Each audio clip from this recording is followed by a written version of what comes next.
Hello and welcome to this video on the 9th of March, Bobby Fischer's birthday. And Bobby Fischer being my favorite player in history, it's only, I think, appropriate to commemorate and remember his birthday by showing a game of his that I have to say had a big influence on me when I was studying his games when I was little, especially as it featured one of the sharpest variations in the Najdorf variation. I picked up the Najdorf being influenced by Fischer's games, and this game was one of those that really made a big impression on me. It's not a very well-known game. It was a game played by Dragoljub Minic in the Rovin Zagreb 1970 tournament.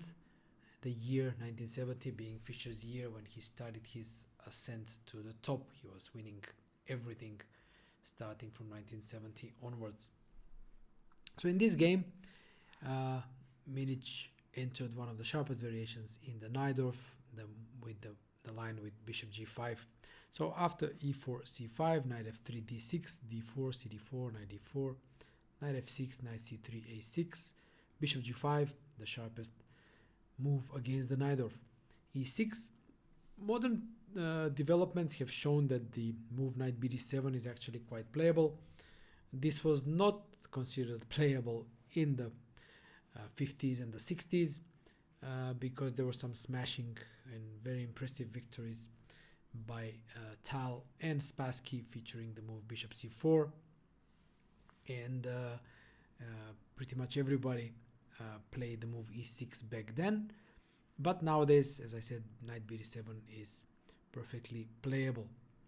But I have always considered the move e6 to be the proper, let's say, way to play the Najdorf. So f4 by Minic, and now Fischer played the move bishop e7. This is an interesting moment because for a very long time Fischer was playing the move queen b6, and he both before and after this game he would play the move queen b6 often, whereas the move bishop e7 was the move he used to play when he started to become a world-class player at the end of the 50s, before, you could say, discovering and analyzing deeply the move queen b6, the poison pawn variation. So it's notable that in this game he returns to the move bishop e7, the move from his youth, and the next time he will actually play bishop e7 it would be 2 years later, after this game, in the game 15 of his match with Spassky in Reykjavik 1972. And the reason for it going bishop e7 would be that 4 games prior, game 11, he lost very badly in the poison pawn with queen b6, so he felt compelled to change the variation. But in this game he went bishop e7, and we will see what he had up his sleeve. Queen f3, queen c7, long castle, knight bd7, g4. Today this is considered the most critical way to play against this variation with g4, even though there are alternatives like bishop e2, bishop d3, and so forth. So g4, b5, bishop takes f6, and now black can take with 3 different pieces on f6. Fischer's old favorite, the move gf6, that he successfully played at the end of the 50s, 59, and I think there was also a game in 1960. Today, unfortunately, is considered refuted. I also have fond memories of this move because I won a very nice game in 1990 at the last pioneer, so-called championship of Yugoslavia, before the country broke down. gf6, and after f5, knight e5, black argues that the knight is good compensation for the compromised structure, but modern engines simply disagree with this and they refute this line. The other recaptures, bishop f6 and knight f6, are still playable. In this game, Fischer went for knight f6, g5, knight d7, and now Minic chose the move a3. This again was popular when Fischer was playing the line with bishop e7 in the end of 50s and the 60s, but back then after a3 he was usually playing bishop b7, and white actually had an advantage in those games. So a3 was considered a serious move until the moment it was discovered that in fact black should not block the b file and should play the move rook b8 instead that Fischer played in this game. So the idea is to push through b4 as soon as possible and use the b file for counterplay. The bishop can be developed to b7 later on if necessary. So this was a major discovery for the Najdorf players, that rook b8 is the correct move and not the automatic bishop b7. So practically the move rook b8 solved the line for black, the line with a3, and nowadays all white's attempts in this line are connected with the sharp move f5.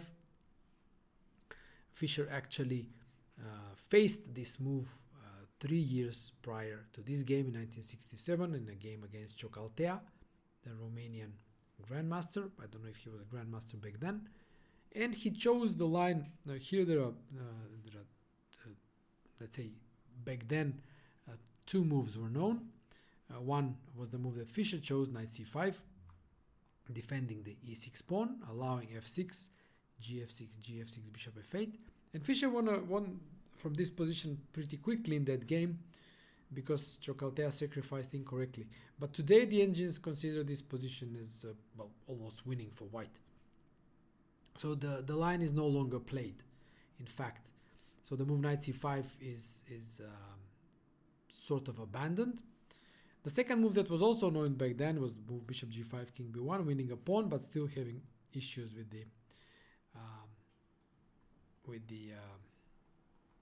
pressure on e6, and also there is an idea of queen h5, hitting that bishop and pinning the pawn on f7. So this was also known back then, but the best move in this position, as modern theory suggests, in fact, is the shocking move short castle. And we will see an echo of this a bit later in this game, so you could argue that Fischer was, well, way ahead of his time, castling into the storm. But the move castling actually is a way of defending the pawn on e6, because after f6, there is an attack immediately on the queen on f3. So even though white can take the pawn, the endgame is considered pretty good for black. And the engines showed that direct attempts connected with f6 or g6 or queen h5 and so forth can be dealt with, and this line is considered the best one for black today. Very sharp line, a lot of complicated lines, requires deep preparation, very good memory to play it, but objectively black is doing fine in this line. So that is the current state of theory in the Najdorf from this position. So let's go back to the game. Milic played a3, Fischer played the correct move rook b8, now h4, strengthening the pawn on g5 so it doesn't hang after white pushes f5. b4, black starts counterplay, a takes b4, rook takes b4, bishop h3, developing the bishop and introducing some sacrificial ideas on e6. And in this position was the moment that Fischer introduced his shocking novelty, especially at the time, you could imagine. I have also played this position with black, but obviously knowing much more than Fischer knew back in 1970. And it has been established ever since that the best moves here for black are the moves queen c5 and queen b6. In fact, when I was studying this line in my junior years, I was using John Nunn's book, Najdorf for the Tournament Player. And in that book, it was suggested that the best move here for black is the move queen c5, attacking the knight on d4, forcing knight b3, attacking the queen, and now queen b6. So black doubles on the b file, yeah, and has ideas like knight c5 to further attack the knight on b3, and a5, a4, again to harass that knight. And black has very good chances in the middle game. The idea of knight c5 and losing the tempo is that the immediate queen b6 can be met by knight f5. And this was the reason why queen c5 was considered more precise. The point being that after e takes f5, knight d5 hits the queen and establishes a very powerful knight on d5. So in order to avoid this, it was recommended that queen c5 is more precise, but today engines just say, okay, no worries, this is also fine for black after queen c5. Even though I have to add that I wouldn't be too willing to enter these complications. And to further add a modern touch, after knight f5 in this position, the cool move bishop f8 also seems to be satisfactory for black. So there you have it, like knight f5, but just ignoring the knight, undeveloping with bishop f8, and black should be fine. But as I mentioned earlier, Fischer analyzed something else, and in this position he played the move short castle. And this is what I had in mind when I said that perhaps he was ahead of his time, because when I mentioned this move after the move f5 earlier on, castling into the storm, well, Fischer did it in 1970. So it must have been very shocking to manage to see this move on the board, because white is prepared to just launch an attack, f5, g6 or h5, or some sacrifices on e6, sacrifices on f5, and Fischer just invites all of that by castling into it. And it has to be said that the time that Minich spent in this position was, well, not well spent, because immediately he made an inferior move. He made the tempting move knight f5. It is tempting because the knight can't really be taken because there is knight d5.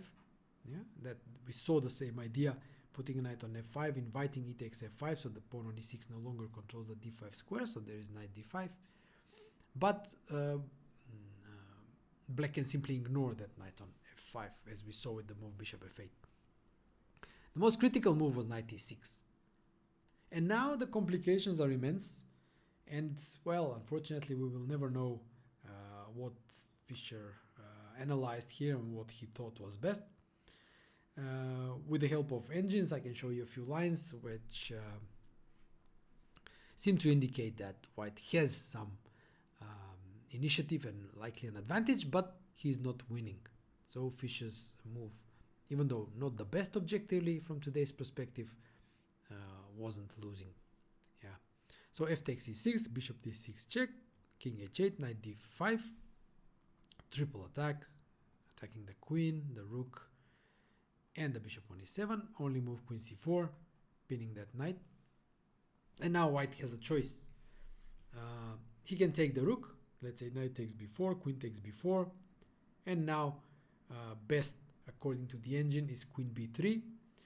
There is an old game played after the current game, the game Parma-Brown from the same tournament, where Parma played the move queen e3, and after knight b6 the game was drawn after complications, but the best according to the engine is queen b3.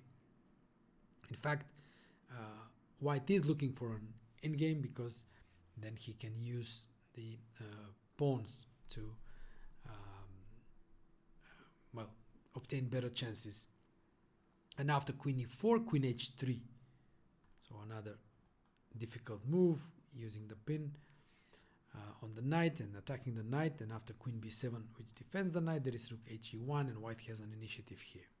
So this is one dangerous line for that white can play. But there is another one which starts with b3, attacking the queen, and after queen c5 again there is a choice, wide choice for white. Can take on e7, can take on d7, and can take the move bishop f5. So just a brief overview. Yeah, so knight e7, knight e5 is the move, hitting the queen, queen h3, bishop takes e6, queen takes e6, and queen c3, threatening checks. Yeah, f takes e5, and now there is a long forcing line which ends in approximately equal position after queen a1, king d2, rook d4, king e3, queen c3 check, rook d3, rook d3, c d3, queen c5. And the point is that black wants to get the rook involved in the attack with rook f2 in case of king e2. So d4, queen c3 check, king e2, queen d4 again, threatening rook f2. Knight f5, the only way to stop it, but now after queen e4, black is winning the rook. Still, it's not the end of the story, because after king d2, queen h1, e d6, the very good centralization and the strong passed pawn make sure that white is not going to lose. Another line after queen c5 is, for example, bishop d7, knight e7. It appears that white won material and is ahead, well, 2 pawns up, but there is very strong bishop g4. Attacking the queen, so that after the queen is removed from f3, black can actually take rook b3. And now there are threats like queen c3, or queen a3, or queen e3. Yeah, so knight d5, covering both squares, queen a3, king d2, and now rook g3. Very nice move, intending some rook g2 if the queen moves, and there are also attacks with queen a5. Now best is rook a1, queen a1, rook a1, rook g4, and rook a6. And again, an endgame where it is white who is pressing because of the dominating knight and still 2 pawns. Let's say rook d8, defending the pawn, king e3, rook h4 should be a draw, but it's a bit imposing for white. Black should be obviously fine here. And probably the best move, bishop f5. Yeah? Rook f5, ef5, bishop b7, rook e1, bishop f8, and queen e3. Again, very murky position, very complicated. Again, these lines are just for illustrative purposes to show you the complexity of the position and the difficulties Minich had trying to figure out what's happening over the board. Because you can be certain that he did not analyze short castle, so he was taken aback by this novelty, and he had to figure out himself what is going on over the board after those sacrifices where Fischer had analyzed them at home. So he didn't risk going there and went knight f5. But now after knight c5, black already has a fantastic game. Knight e7, queen e7, h5, intending h6 or g6, but bishop b7. And now from this moment onwards you will see this typical, very quick, very aggressive, typical Najdorf counterplay that happens so fast that black's play on the queen side is actually faster than white's on the king side. So for bishop b7 not only attacks the pawn but also allows for something like, let's say, rook b8, and then there will be attack on the b2 pawn. So for example, rook he1, rook b8 is already very threatening. Yeah, threatening already rook b2, and if king b2, bishop b4 check, and winning the queen. So Minich decided to speed up the attack with h6, but after bishop takes e4, knight e4, knight e4, hg7, rook c8 is an important move, ignoring the pawn on g7 and bringing the last piece in the attack. Rook h2, covering c2, yeah? And now rook a4. There was a better move here for Fischer, which was queen c7, but rook a4 is also good enough. Now, in fact, Minich missed the last moment to put up stronger resistance.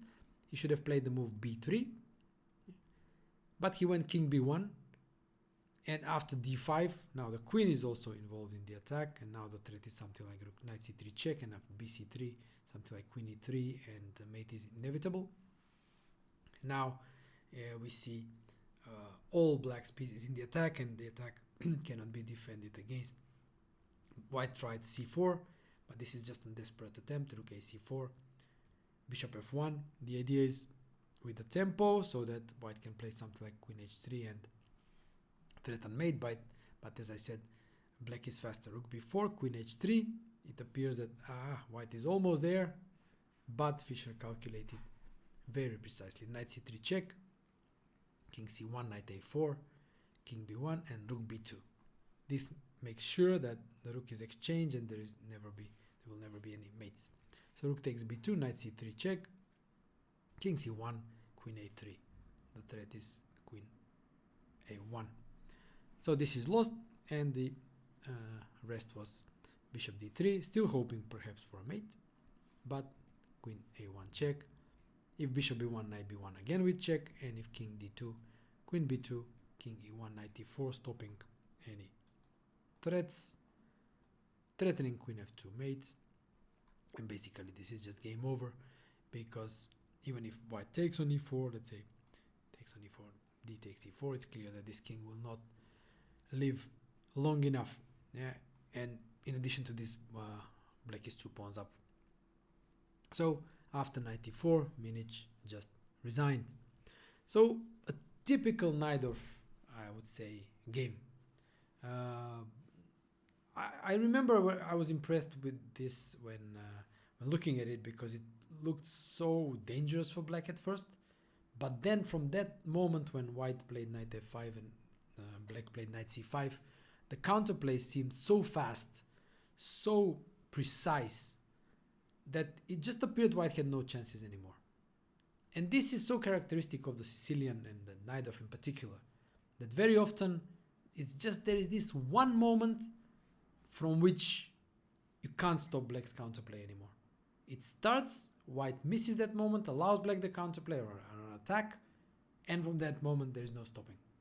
And this was the let's say the allure of the Najdorf for me, the ability to take over the initiative, and from then on it's practically impossible for white to stop the avalanche.